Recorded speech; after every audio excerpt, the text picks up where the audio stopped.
ಬಿಜೆಪಿಯಲ್ಲಿ ಆಂತರಿಕ ಪ್ರಜಾಪ್ರಭುತ್ವ ವ್ಯವಸ್ಥೆ ಇದೆ. ಒಂದು ವಾರದ ಬಳಿಕ ಎಲ್ಲವೂ ಸರಿಯಾಗಲಿದೆ ಎಂದು ಬಿಜೆಪಿ ರಾಜ್ಯಾಧ್ಯಕ್ಷ ಬಿವೈ ವಿಜಯೇಂದ್ರ ತಿಳಿಸಿದರು. ಎಲ್ಲರ ಸಹಕಾರದಿಂದ ರಾಜ್ಯದ ಅಧ್ಯಕ್ಷನಾಗಿ ಮುಂದುವರಿತೇನೆ, ಪಕ್ಷವನ್ನು ಬಲಪಡಿಸತಕ್ಕಂಥ ಕೆಲಸ ಮಾಡ್ತೇನೆ ಅನ್ನುವ ಸಂಪೂರ್ಣ ವಿಶ್ವಾಸ ನನಗಿದೆ. ಶಿವಮೊಗ್ಗದಲ್ಲಿ ಮಾಧ್ಯಮ ಪ್ರತಿನಿಧಿಗಳೊಂದಿಗೆ ಮಾತನಾಡಿದ ಅವರು, ಜಿಲ್ಲಾಧ್ಯಕ್ಷರ ಚುನಾವಣೆಗೂ ಪೈಪೋಟಿ ಇತ್ತು, ರಾಜ್ಯಾಧ್ಯಕ್ಷ ಸ್ಥಾನಕ್ಕೂ ಅದೇ ರೀತಿ ಪೈಪೋಟಿ ಇದೆ. ಎಲ್ಲರನ್ನ ಕೇಂದ್ರದ ವರಿಷ್ಠರು ಗಮನಿಸುತ್ತಿದ್ದಾರೆ. ಎಲ್ಲವೂ ಒಳ್ಳೆಯದಾಗುತ್ತದೆ ಎಂಬ ವಿಶ್ವಾಸವಿದೆ ಎಂದರು. ಇನ್ನು ಶಾಸಕ ಬಸನಗೌಡ ಪಾಟೀಲ್ ಯತ್ನಾಳ್ ಹೇಳಿಕೆಯಿಂದ ಪಕ್ಷಕ್ಕೆ ಡ್ಯಾಮೇಜ್ ಆಗಿದೆ ಎಂಬ ಸದಾನಂದ ಗೌಡ ಹೇಳಿಕೆ ವಿಚಾರವಾಗಿ ಮಾತನಾಡಿದ ಅವರು, ಈಗಾಗಲೇ ಏನೇನು ಡ್ಯಾಮೇಜ್ ಆಗಬೇಕು ಎಲ್ಲವೂ ಆಗಿ ಹೋಗಿದೆ.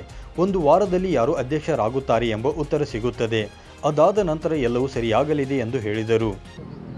ರಾಜ್ಯದಲ್ಲಿ ಕಳೆದ 1 ವರ್ಷದಿಂದ ನಮ್ಮೆಲ್ಲ ಪಕ್ಷದ ಹಿರಿಯರು, ಕಾರ್ಯಕರ್ತರು ಒಟ್ಟಾಗಿ ಈ ಭ್ರಷ್ಟ ಹಾಗೂ ದುಷ್ಟ ಕಾಂಗ್ರೆಸ್ ಸರ್ಕಾರದ ವಿರುದ್ಧ ನಿರಂತರವಾಗಿ ನಾವು ಹೋರಾಟವನ್ನು ಮಾಡ್ಕೊಂಡು ಬಂದಿದ್ದೇವೆ. ನನ್ನ ಕಳೆದ 1 ವರ್ಷದ ಅವಧಿ ನಾನು ಯಾವ ರೀತಿ ಕೆಲಸ ಮಾಡಿದ್ದೇನೆ ರಾಜ್ಯದ ಅಧ್ಯಕ್ಷನಾಗಿ ಅಂತೇಳಿ ರಾಜ್ಯದ ಜನತೆಗೂ ಕೂಡ ಗೊತ್ತಿದೆ, ನಮ್ಮ ಕಾರ್ಯಕರ್ತರಿಗೂ ಕೂಡ ಗೊತ್ತಿದೆ, ನಮ್ಮ ಪಕ್ಷದ ಹಿರಿಯರಿಗೆ, ಶಾಸಕರು ಕೂಡ ಗೊತ್ತಿದೆ, ಎಲ್ಲರೂ ಕೂಡ ಗೊತ್ತಿದೆ. ಹಾಗೆ ನನಗೆ ಸಂಪೂರ್ಣ ವಿಶ್ವಾಸ ಇದೆ.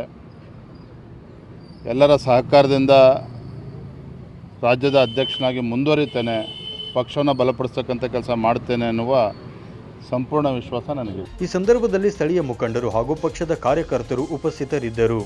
9 ಲೈವ್ ನ್ಯೂಸ್ ಶಿವಮೊಗ್ಗ.